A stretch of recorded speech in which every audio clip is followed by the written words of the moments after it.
The stars over Earth were calm that night, glowing like quiet watchers in the endless black sky, but deep in orbit, tension burned hotter than the core of a dying star, and the silence before the storm felt heavier than war itself. Every satellite above the blue planet, every military eye hidden behind secret layers of code, every silent defense system waiting in shadow, caught the signal at the same time. It was not a normal transmission, not a request, not a negotiation. It was a declaration. A single metallic voice, ancient and cold, spread across every human screen, every radio, every city square, every hidden place where humanity lived. The Galactic Council had declared war on humanity. There was no build-up, no warning, no careful words wrapped in diplomacy. There was only a single line that froze the world where it stood. Your world has defied the galactic order. For that, your species will be erased. The voice echoed like steel dragging across the bone of history, and for a brief moment, all of Earth went still. People who were laughing in cafes stopped laughing, soldiers who were training froze mid-step, children who were playing in their rooms stared at the glowing blue screens with wide, confused eyes, not yet understanding that history itself had just shifted. Crowds gathered in every city as the broadcast ended, the last words of the council echoing in the minds of billions like a curse carved into stone. The massive holographic projections faded from the skies, leaving behind a silence that stretched like a blade. Nobody moved, nobody spoke, nobody dared breathe too loud. The hum of traffic died. The sound of footsteps slowed. A kind of quiet fell over Earth that people only heard during great tragedies, the kind that made the air feel like it was holding its breath. Then, one by one, the lights began to die.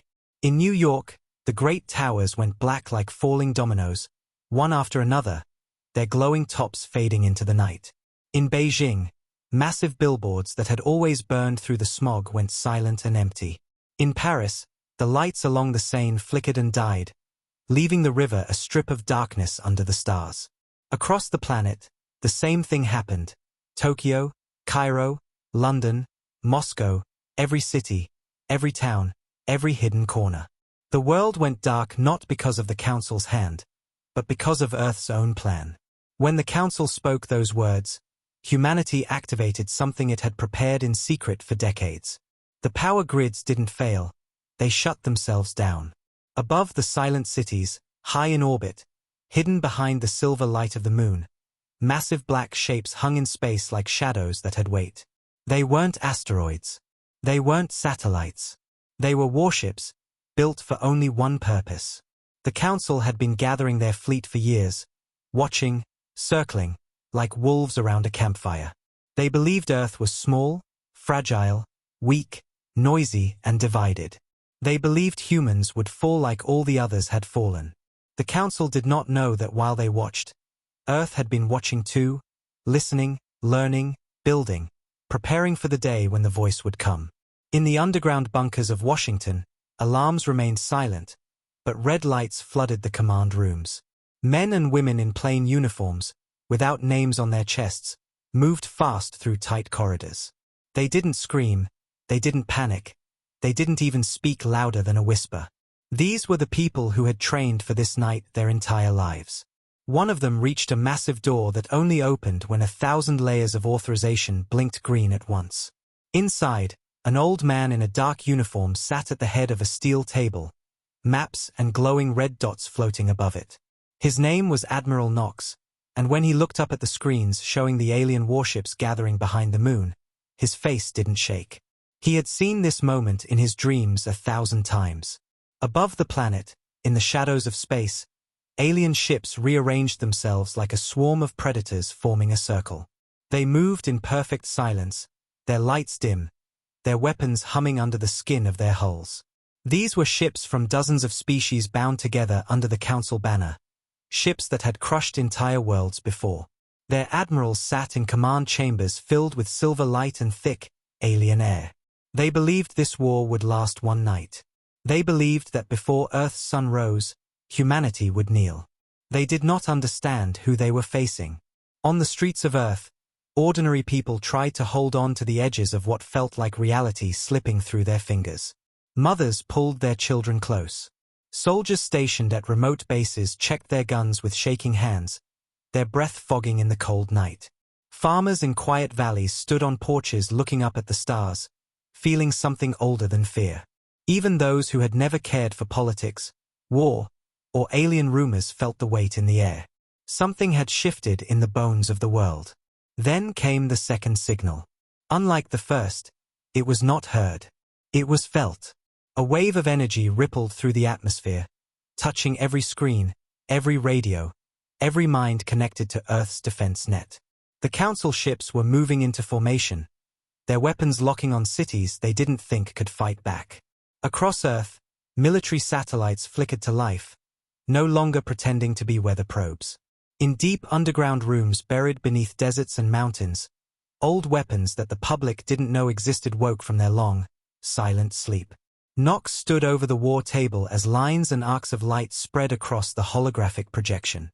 "They're moving into attack formation," said a quiet voice behind him, young, steady, ready. Nox didn't look back. "Of course they are," he said softly. "They think we're prey." He lifted a finger and touched the surface of the map. A line of light snapped into existence around the moon. It wasn't alien. It was human. Far above, invisible to the Council's senses, Earth's own fleet slowly opened its eyes. They had been there for years, hidden under cloaking fields made from technology stolen, cracked, and perfected in secret. Ships built not for show but for war.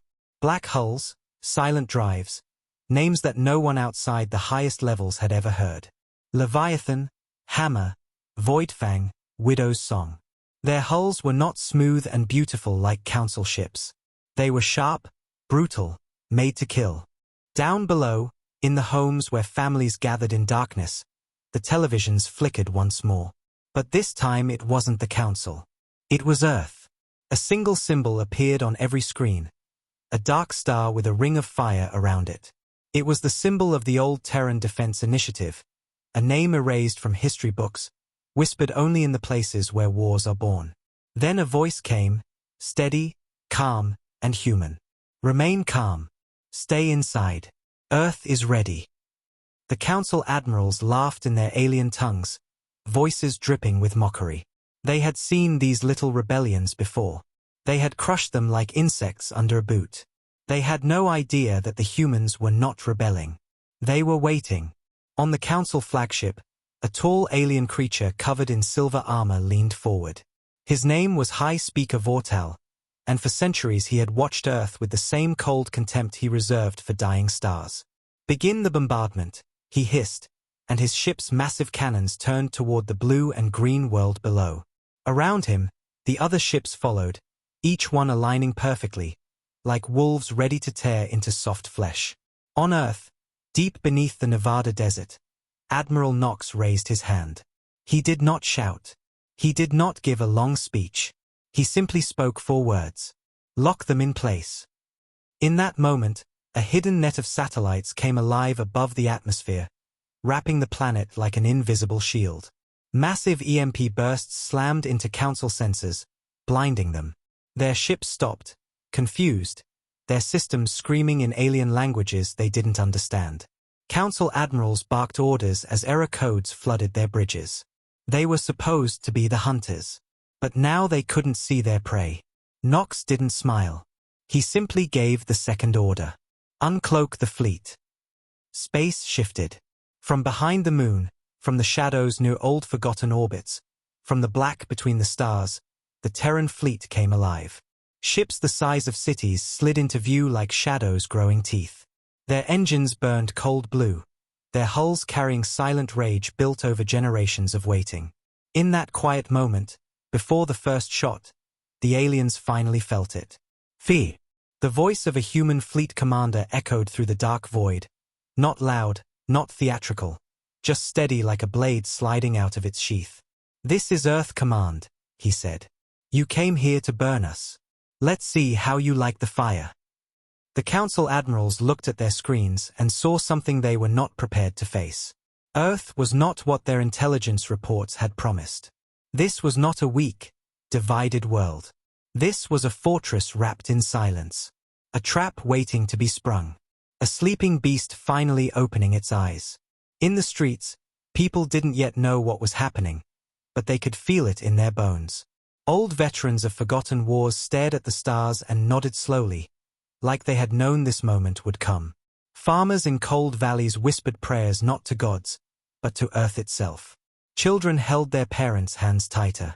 Somewhere in the heart of a dark room, Nox stood straight, his eyes cold as iron. "We didn't start this," he whispered, "but we will finish it."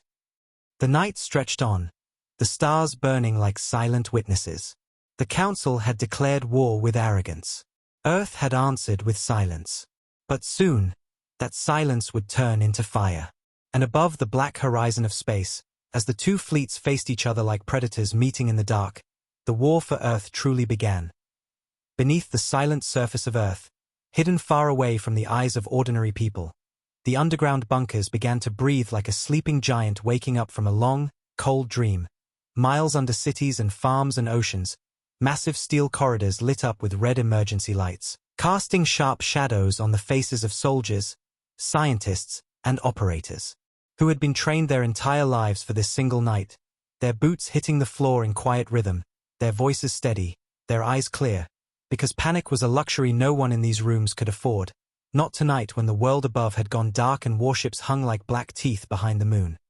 This was the world nobody outside knew existed, a world of metal, silence, and purpose, a place built not for politicians or generals who loved speeches, but for those who understood what survival truly meant, the secret heart of Earth's last defense.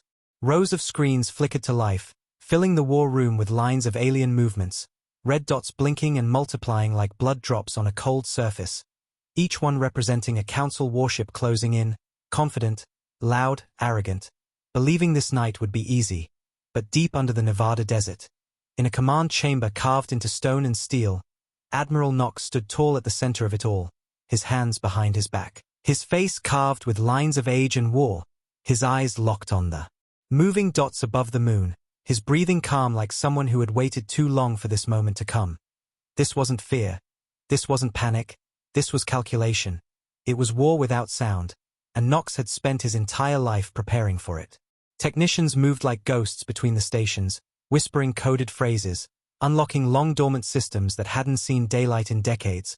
Keycards slid into old metal slots. Nuclear-level locks opened with the sound of ancient bolts sliding free.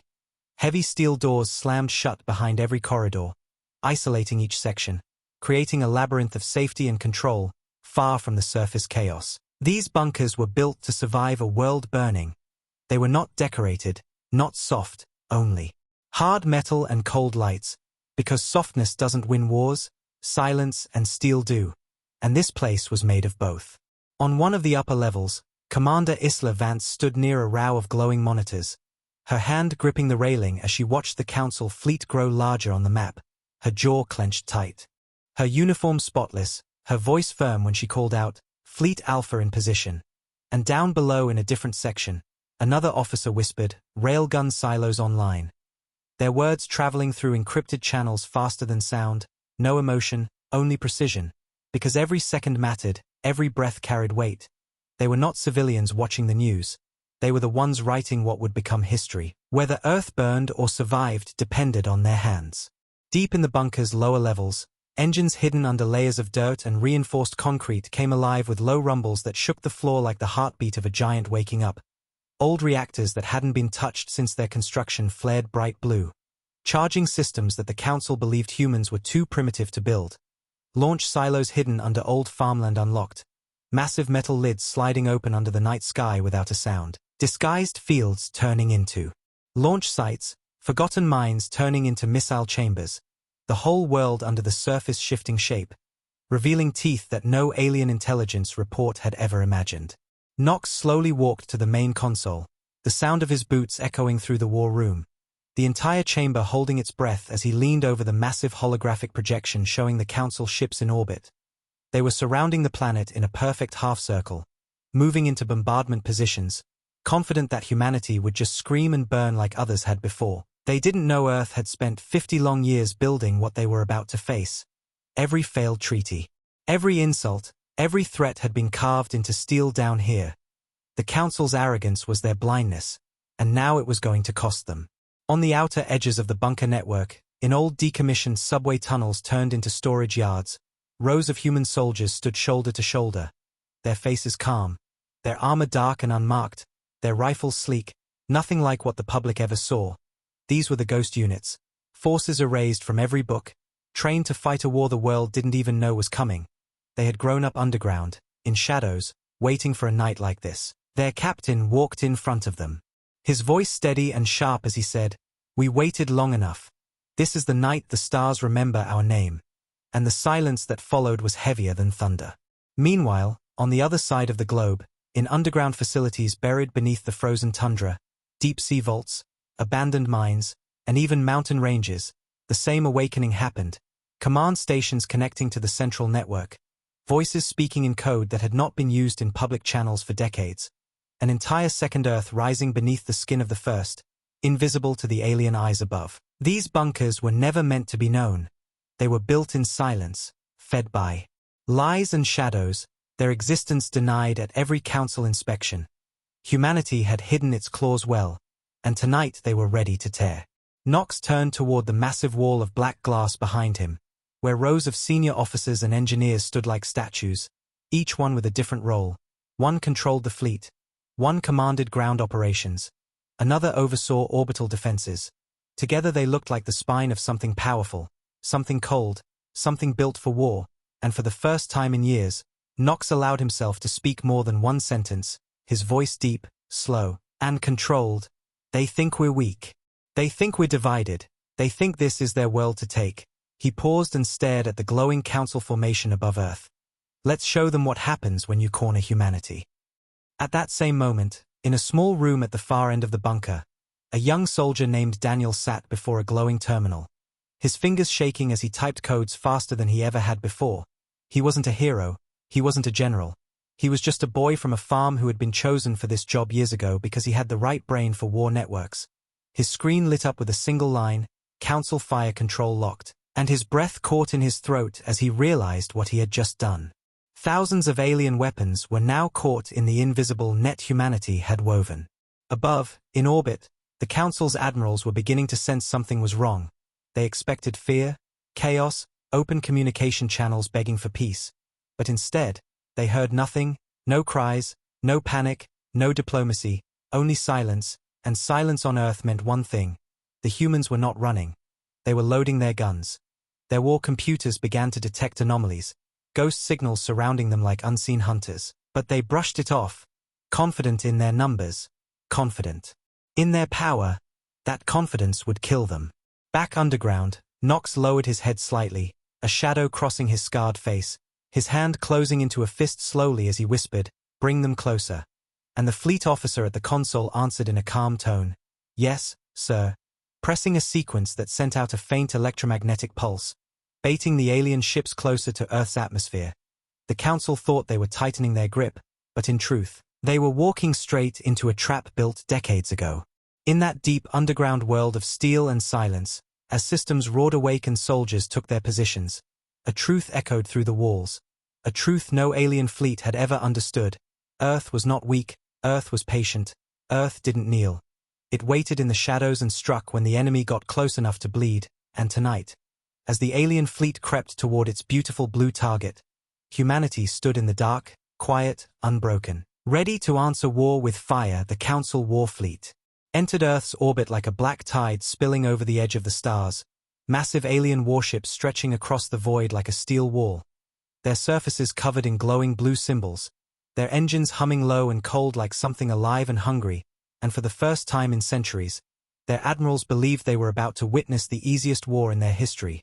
Their confidence dripped through the comm channels, their formation was perfect, their weapons were armed. Their voices carried the arrogance of conquerors who had burned worlds before and never met real resistance. They looked down at the blue planet below as if it was already theirs, a prize waiting to be claimed. They saw Earth as a primitive world of noise and chaos, a world that would beg, a world that would bend. But what they saw was only the surface, not the storm waiting under it. Inside the Council flagship, High Speaker Vortal stood at the front of a great command bridge surrounded by layers of shimmering light panels. alien symbols glowing like fireflies in a storm. The crew moved in perfect rhythm, their claws sliding over glass, their long necks twisting as they locked Earth's major cities in their targeting grids. They were calm, almost bored, because they believed this war was already won before the first shot was fired. Behind them, rows of cruisers and destroyers floated like sharp teeth, moving closer, their targeting systems scanning the surface for human defenses, finding nothing, because what was there to find, they thought? Humans had no fleet, no defenses, no power to stop them, and so they came closer, laughing in their cold alien tongues.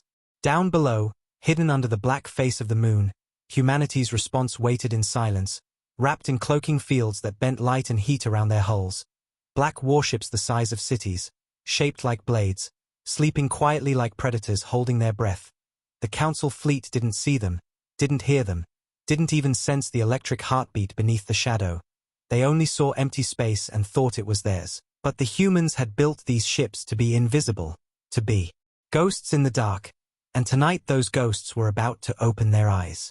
Inside one of the human warships, the Leviathan, Commander Isla Vance walked slowly across the bridge, the lights dim, the crew whispering in soft, clipped voices, their fingers moving across cold glass panels as the Council fleet drew closer.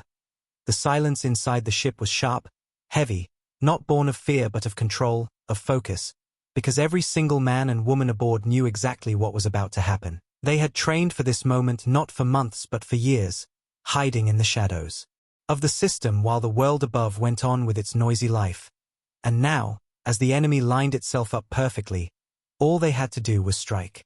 Admiral Knox's voice cut through the darkness of the comm network, deep and low, stand by, and the entire fleet froze like a hunting pack, their targeting systems already locked, their railguns fully charged, their missile bays open like the jaws of some ancient beast. They didn't need to rush. They just needed to wait for the Council to come close enough, just like the trap had been built to do, and in orbit. The alien admirals still didn't realize that the silence surrounding Earth was not fear. It was calculation. The Council flagship moved into its final position, orbiting low, the alien fleet wrapping around the planet like a noose, preparing for synchronized fire, hundreds of heavy plasma lances warming up, their power cores glowing bright enough to light the void. Vortal tilted his head toward one of his subcommanders, his cold voice sliding across the bridge. Begin the countdown, and a deep echoing tone filled every alien ship in the formation, a signal to unleash fire upon a world they believed was defenseless. Their crews grinned with their strange mouths, their claws tapping on their weapon consoles like predators sharpening knives. But far below, in the war room buried under the Nevada desert, Knox watched the Council's fleet crawl closer on the holographic map, his hands gripping the edge of the table, his heartbeat steady, his mind quiet, and when the alien countdown hit 3, he raised his hand, not to panic, not to beg, but to unleash everything humanity had hidden. Now, he whispered, and the universe itself seemed to crack open. In the silence behind the moon, the black human warships uncloaked one by one, their sharp hulls catching the faint starlight like blades sliding out of their sheaths. The alien fleet didn't even understand what they were seeing at first, hundreds of massive human warships materializing out of nothing, arranged in perfect kill formations, each one already aimed at the heart of the Council Armada. Alarms began to scream through alien bridges as their computers realized too late they were not hunters but prey walking into a snare. Vortal spun around, his eyes wide, his voice snapping through the comm lines, shields up now. But it was already too late. The first Terran railgun fired. A line of light ripped through the darkness of space, silent, fast, precise. It struck the Council's third cruiser on the left flank, slicing through its hull like a hot blade through ice. The ship didn't explode right away. It broke apart slowly, metal bending and cracking before bursting into a ball of blue-white fire, debris scattering across the void like shrapnel. The alien crews screamed through comms, their formation shattered as they scrambled to react. But the second railgun had already fired, then the third, then 10 more after it. Earth's hidden fleet tearing into the alien vanguard with silent, merciless accuracy. No warning, no negotiation, only fire. On the Leviathan, Commander Vance gave the order with a calm, steady tone, engage all fronts. And the night above Earth turned into a storm of light. Railguns fired in coordinated rhythm. Heavy missiles streaked through the void like glowing spears. And for the first time in their long history, The Council fleet found itself on the receiving end of overwhelming force. Their shields screamed under the impact. Some held, many did not. The sound of alien distress calls filled the Council comm network like a chorus of panic, their admirals shouting over each other as the perfect formation they had built began to break apart piece by piece. Vortal's command bridge shook violently as a human missile slammed into the side of his flagship. The shield flared but cracked.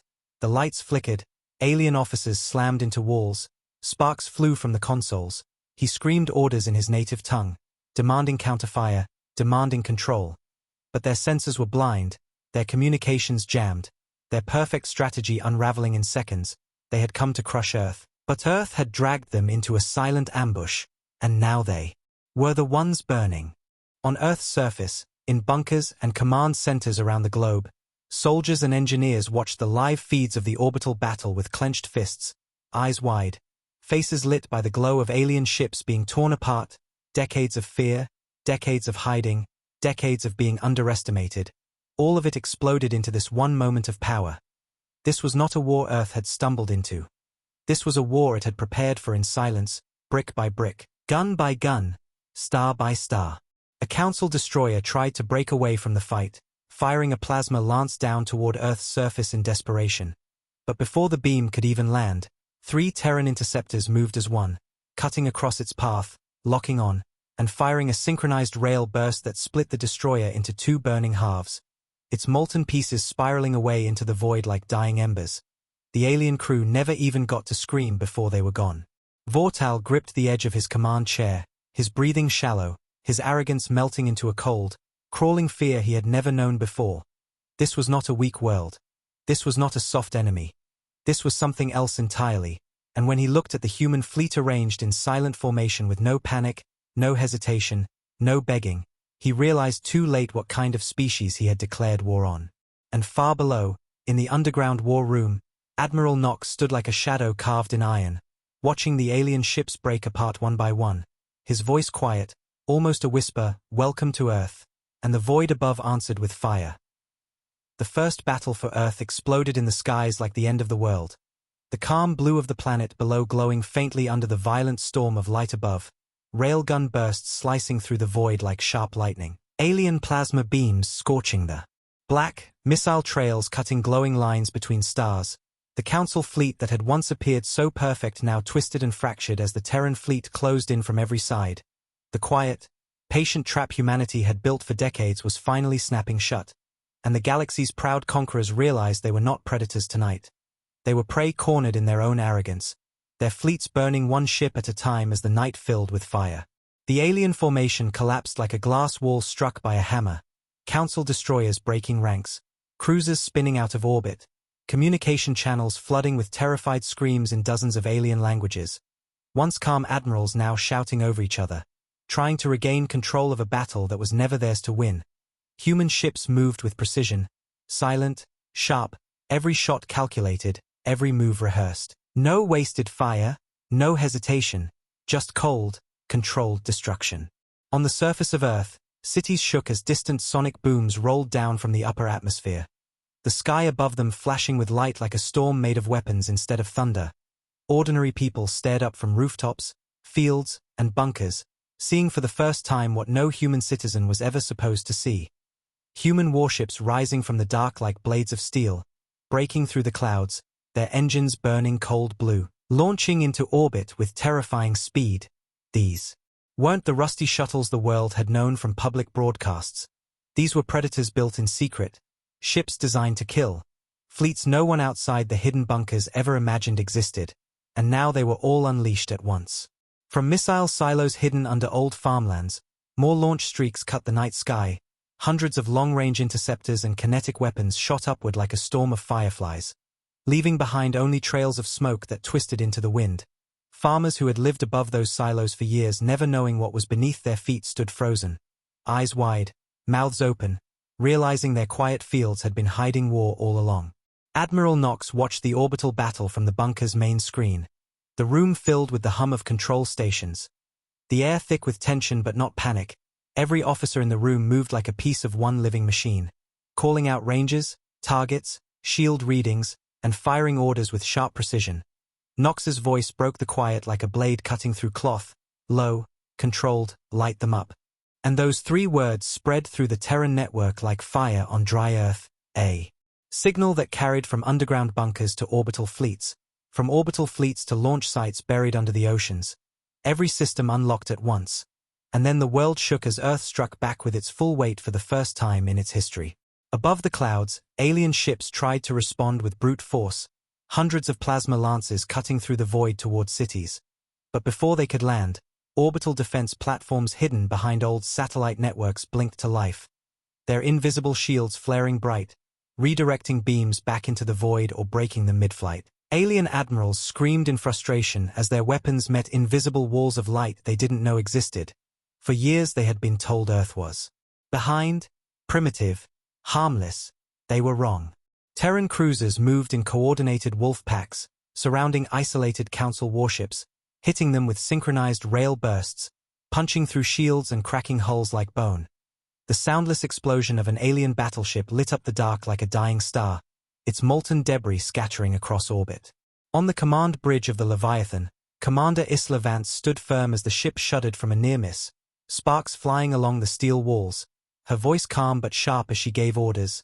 Target their flank, disable the heavy guns, don't let them regroup. Her crew moved without hesitation, fingers dancing over the glowing control panels, targeting the Council's largest cruiser, a monster of a ship that had destroyed entire worlds in past wars, its size casting a shadow over the battle. But against coordinated human fire it was just another target. 3 Terran warships lined up their railguns, locked in, and fired at the same time. The kinetic energy hit the alien cruiser's core like a hammer smashing through a door. The ship cracked apart, fire spilling out into space as its reactor went critical and burst into a sphere of blue light that briefly lit the planet's orbit like a second sun. Inside the alien flagship, High Speaker Vortal gripped his command chair so tightly his claws cut into the metal, his voice a harsh growl as he barked orders to retreat and counterfire. But his fleet wasn't listening. Their channels were chaos, their sensors blinded, their perfect fleet reduced to broken pieces. He slammed his hand against the console and screamed in his language, "How is this possible? They are primitives." But the truth was burning right in front of him. Earth was not weak. Earth had never been weak. It had simply chosen silence, and silence had teeth sharper than any plasma gun. In orbit, as more alien ships exploded, pieces of burning wreckage began to fall toward the atmosphere, streaking down like fiery meteors, crashing into the oceans and empty plains. The Terran fleet adjusted its formations, making sure nothing hit major cities. Humans were not just fighting. They were controlling the battle with a precision the Council didn't think was possible. This wasn't the fight of a desperate world. It was the strike of a predator that had been waiting in the shadows. Terran pilots, trained their entire lives for a war that most people didn't even believe was real, moved through enemy formations with brutal elegance, cutting through alien fighters like wolves through sheep, their ships small, fast, engineered for close combat. While alien fighters relied on numbers and intimidation, their formations fell apart in minutes. Down below, in dark bunkers and glowing command rooms, the world held its breath as the first alien wave began to break. Soldiers who had grown up underground watching the sky through black and white feeds clenched their fists as they saw alien ships burn. Scientists who had built the hidden weapons wiped sweat from their faces. Old veterans who had waited for this night whispered prayers to a world that refused to die. Earth had always been underestimated, treated like a noisy child in a galaxy full of old empires. But tonight, the child was holding a torch, and the old empires were burning. As the Council ships fell back, trying to regroup behind the shadow of the moon, Admiral Knox's voice cut through the comm lines again, colder than before, "Don't let them breathe." And at that order, Terran ships accelerated forward, the entire fleet surging like a storm, chasing the retreating aliens, refusing to give them a moment to reorganize. Human ships weren't just defending Earth anymore, they were hunting, striking at engines, cutting escape routes, turning the proud Council fleet into nothing but scattered wreckage spinning in orbit. Vortal looked at his burning fleet, his throat tight with something he had never felt before, the feeling of facing an enemy that didn't just fight. They planned, they prepared, they waited, they struck with silence and precision, and in his heart he knew what was happening wasn't just a battle. It was a message, a warning carved into the stars, and every alien who would survive this night would carry that message back to the Council chambers, whispering it like a curse, Earth is not weak. Above the burning horizon of the planet, human ships floated in dark, deadly formation, their black hulls glowing in the faint light of their engines, and below them, the blue world they had sworn to protect stood unbroken, untouched, the alien fleet that came to conquer it now scattered like ashes in the wind. The night sky was no longer quiet, it was alive with fire, and humanity's answer to the Council's arrogance roared through the void louder than any words ever could. As the battle raged on, the once mighty Council fleet began to unravel like fabric set on fire, their formation shredded, their once confident admirals now trapped in their own chaos. Alien voices filled the comm lines, sharp, panicked, desperate, their strategies falling apart faster than they could be rebuilt. For centuries they had crushed weaker species with overwhelming force, but they had never faced an enemy that moved like this, silent, precise, relentless. The humans didn't fight like prey. They fought like hunters who had spent years watching their enemies' every move, learning where to strike, how to break their bones from the inside out. And now the Council was learning too late what kind of storm it had walked into. One by one their ships were being erased from the stars, the void swallowing them whole. Terran warships moved like a single organism, every captain in perfect sync with the others, no ego, no hesitation, just the cold rhythm of war. Their ships wrapped around the alien fleet like a steel tide, cutting off escape routes, slicing through flanks, striking exactly where it hurt most. The Council's heavy cruisers tried to regroup, to build a wall of fire, but their sensor arrays were scrambled, their communications jammed, their commands intercepted and mirrored back into their own channels. It was like fighting an invisible hand controlling the battlefield. Inside the flagship of High Speaker Vortal, alarms screamed in every direction, red lights flickered against silver walls. The floor shook under the weight of incoming fire. Alien officers stumbled through smoke and falling debris, their claws flying over panels that no longer responded. They screamed in their language, begging for instructions. But there was no strategy left to follow, no clean command chain, only raw fear. Vortal roared, slamming his claw against the edge of the console, demanding to know how many human ships were in the field, demanding why their targeting couldn't lock. But the answer that came back from his tactician was a trembling whisper: "We don't know." The truth was simple. They were blind. Far below, in the heart of the Nevada bunker, Admiral Knox stood before the war table, his expression unreadable, watching the Council fleet break apart in real time, red dots blinking out one by one. His officers calling out updates in steady voices, the sound of victory in their tones. But Knox didn't smile, not even once. He had waited too long for this night, buried too many secrets under too many layers of dirt and blood to waste time celebrating. This was only the beginning. His hands rested on the edge of the table, his voice calm but heavy: "Push them harder, no escape." And that order spread through the Terran fleet like a blade cutting through dark water. On the edge of the battle, a Council command ship tried to break away from the kill zone, its engines burning bright as it fled toward the shadow of the moon. But a Terran destroyer was already waiting, a sleek black predator turning silently to intercept. It fired a single kinetic round straight through the alien ship's core, splitting it clean in half. The wreckage spun helplessly through the void before bursting into a quiet blue explosion. No speeches, no mercy, just precision. Terran Special Forces ships broke through the chaos, boarding smaller Council vessels, disabling their communications, hijacking their systems, turning their weapons back on their own fleet. Alien admirals screamed in shock as their own ships suddenly began firing on friendly targets.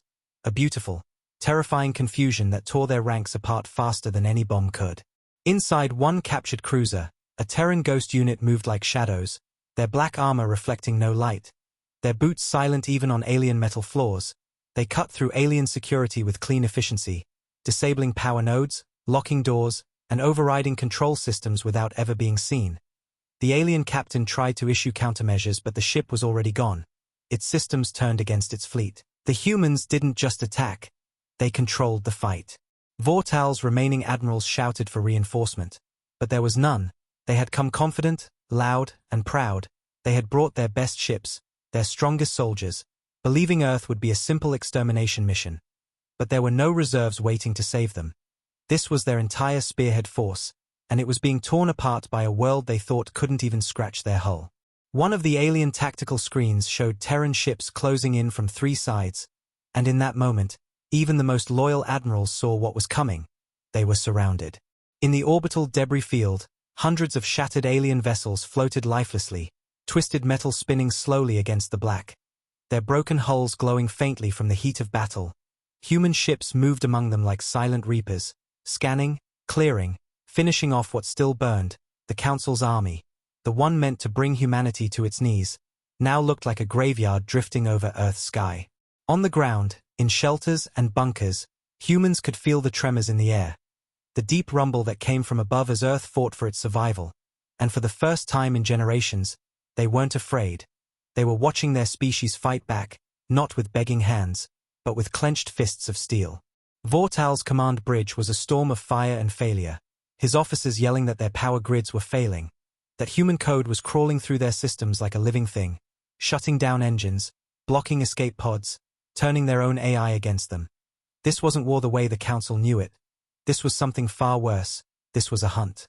His claws dug into the armrest as he whispered to himself, they were supposed to be weak.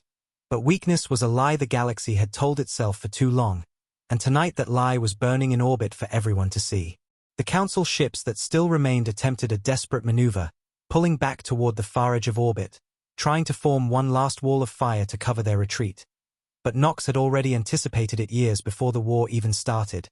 The Terran fleet moved in a massive arc formation, cutting their escape line like a guillotine. Missiles streaked through the void in perfect rhythm, railguns tore holes in their shields. EMP bursts shredded their sensors until there was nowhere left to run.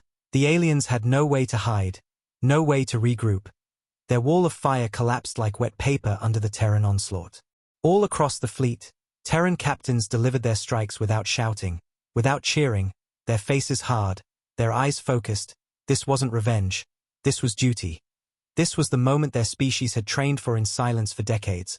When the Council finally came knocking, Earth answered not with fear but with fire. The last surviving alien destroyers flickered, their hulls glowing red under kinetic impacts, their engines failing, their escape pods trying to eject but failing as human jammers caught their signals mid-transmission, trapping them like animals in a cage. On the ground, children who had grown up hearing rumors of alien power were now watching live feeds of burning ships in the night sky. The stars no longer quiet but alive with humanity's roar. Old veterans wept quietly. Farmers who never believed in war clenched their fists. Soldiers underground raised their heads a little higher. The Council had declared war believing Earth would kneel, but Earth had risen. And far above it all, Vortal finally realized the truth. Not only had they lost the battle, they had awakened something far more dangerous, a sleeping power wrapped in silence, a species that would no longer hide. In the Terran bunker, Nox stared at the flickering map as the last clusters of red dots shrank under the Terran assault. His jaw tight, his eyes cold, he wasn't thinking about victory speeches or flags. He was thinking about what came next, about how the Council would remember this night. His voice slid through the comm line like steel, end the hunt.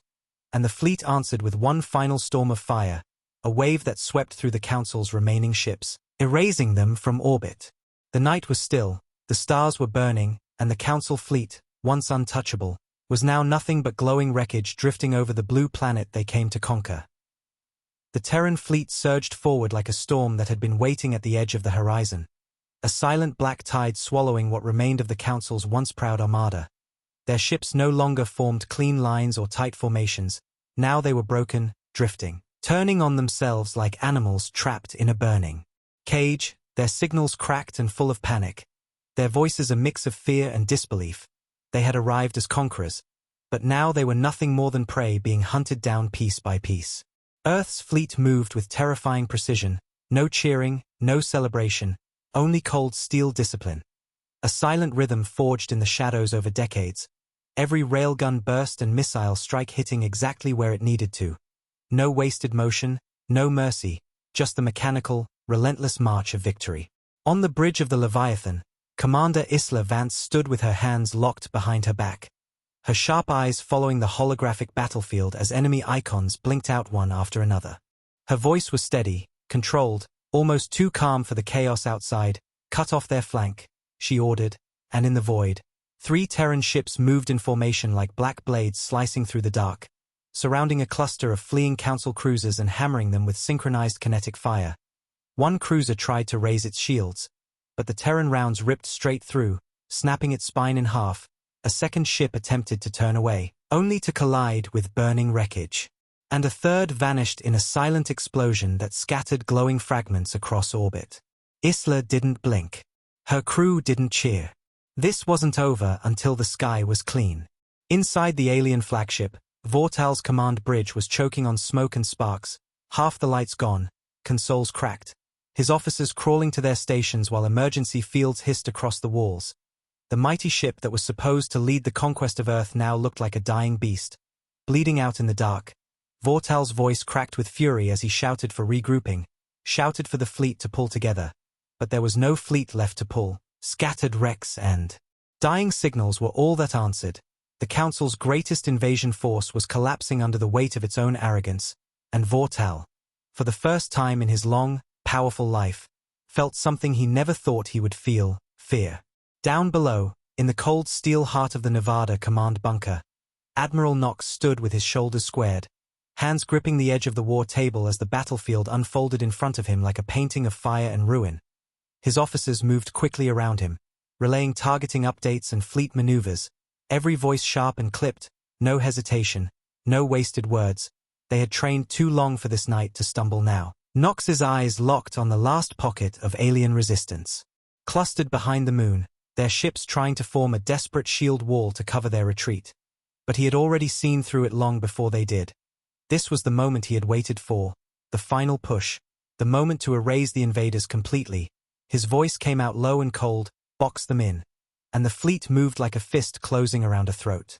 Above the moon, Terran warships shifted position in perfect arcs, cutting off every line the alien fleet could use to flee.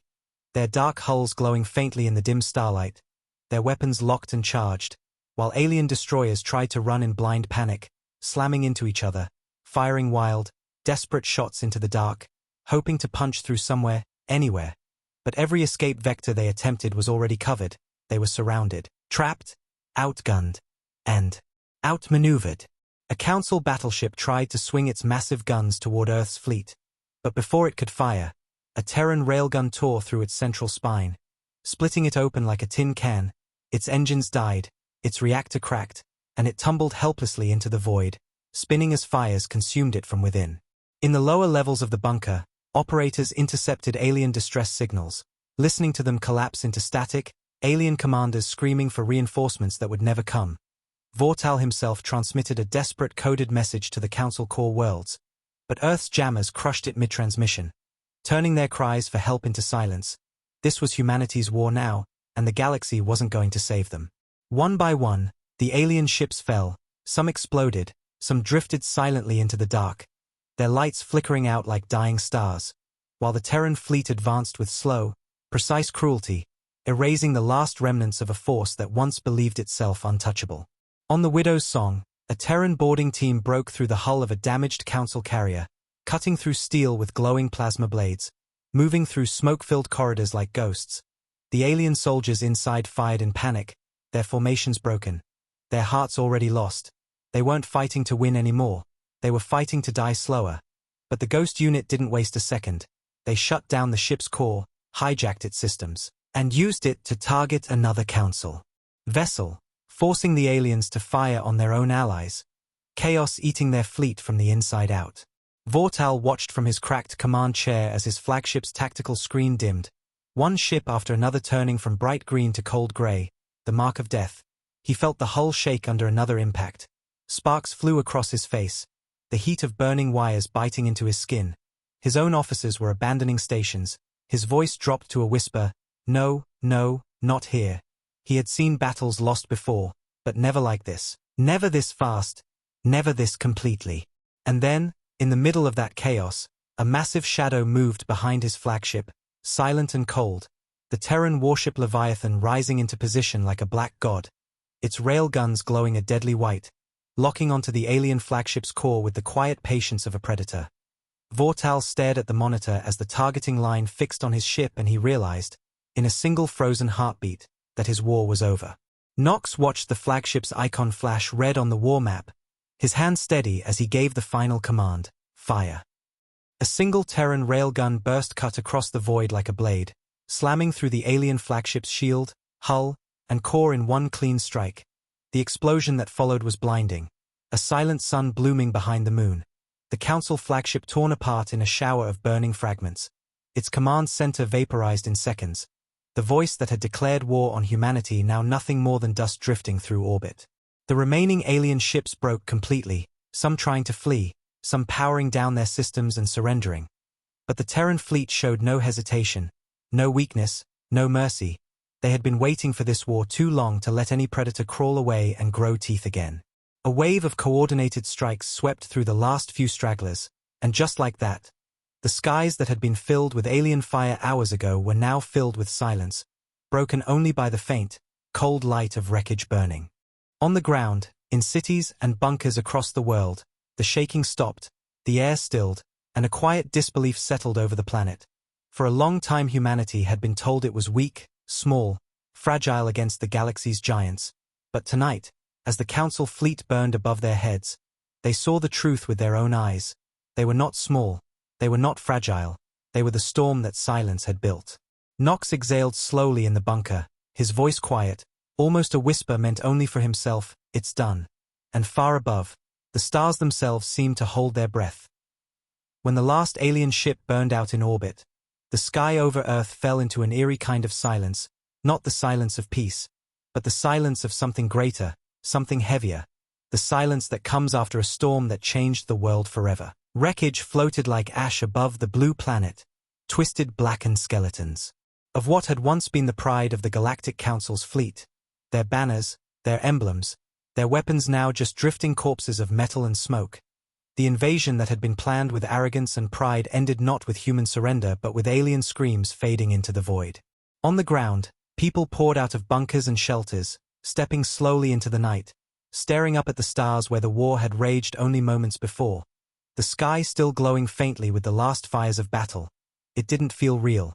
For generations they had been told Earth was weak, just another quiet corner of the galaxy waiting to be claimed. But tonight, the entire world had seen the truth carved into the stars. Humanity did not kneel. Humanity burned back. On rooftops, in fields, in the ruins of quiet streets where families had waited for the worst, people raised their heads to the heavens and saw a sight no human had ever seen before.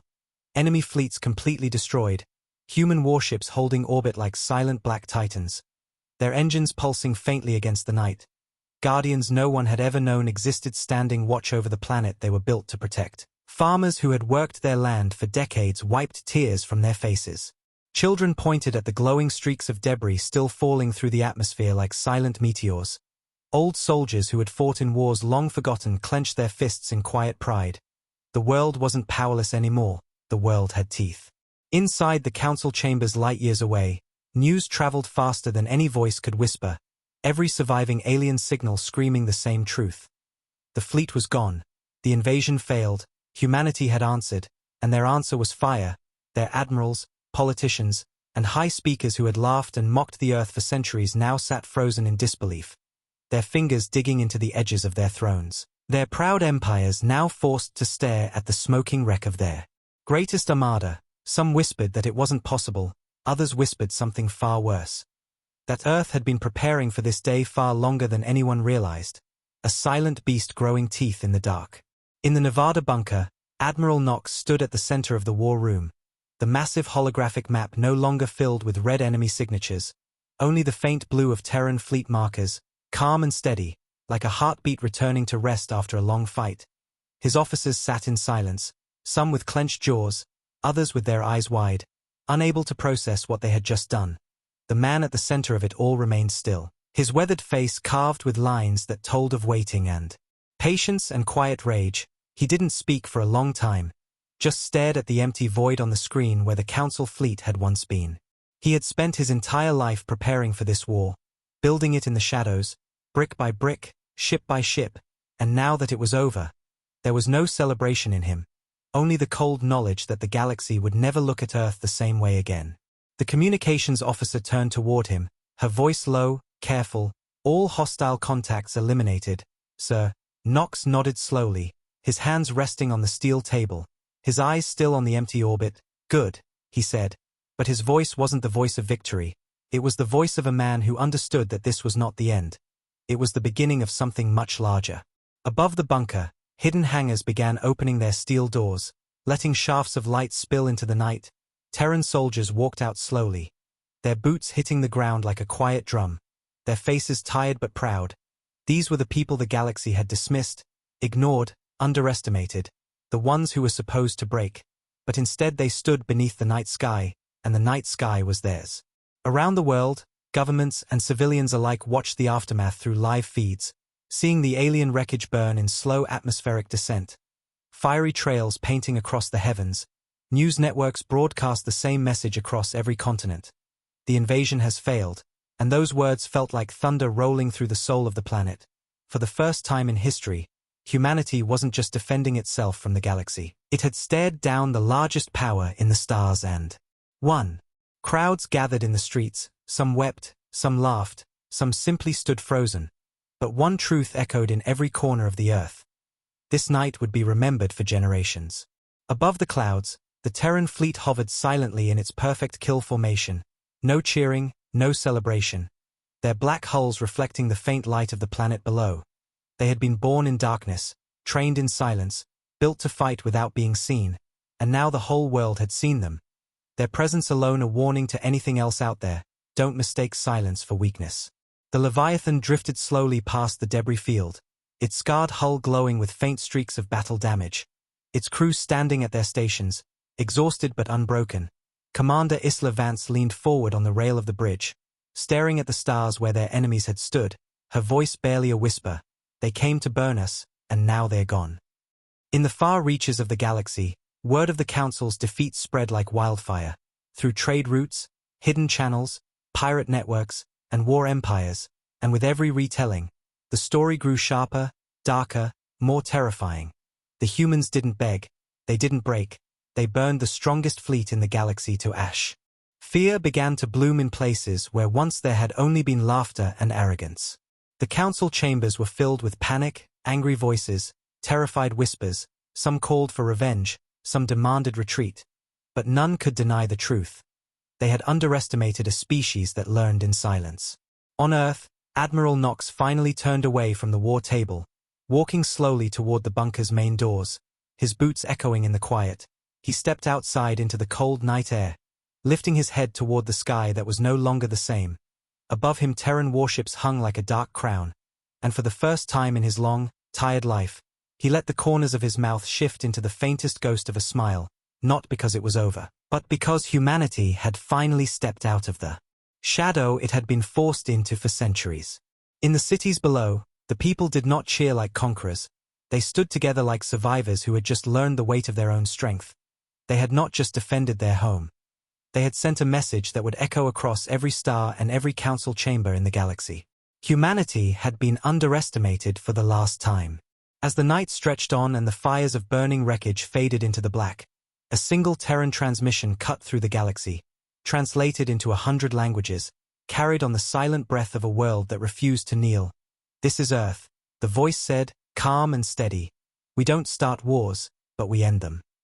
And in that moment, every star listening knew something had changed forever. The age of silent humanity was over, and the galaxy would never forget the night they came to conquer Earth, and Earth answered with fire.